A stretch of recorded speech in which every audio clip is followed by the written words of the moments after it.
previously, somebody asked about stumbling block. I think that depending on where you may be coming from, but if you're coming from maybe using something like a platform and continuous deployment,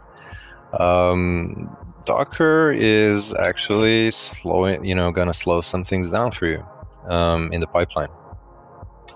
So Docker makes every language a compiled language, for example, and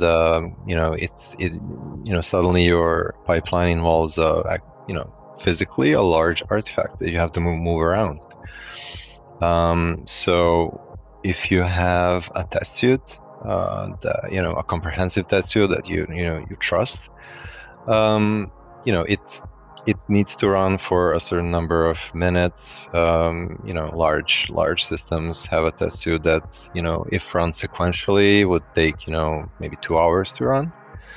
And so you need to typically you must parallelize your tests.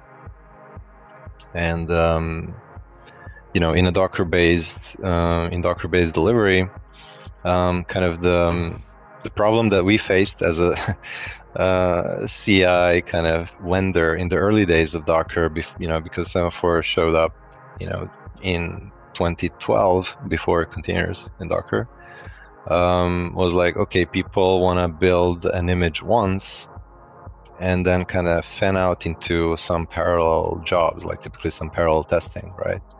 And so they don't want to build a container like 8 times, from scratch.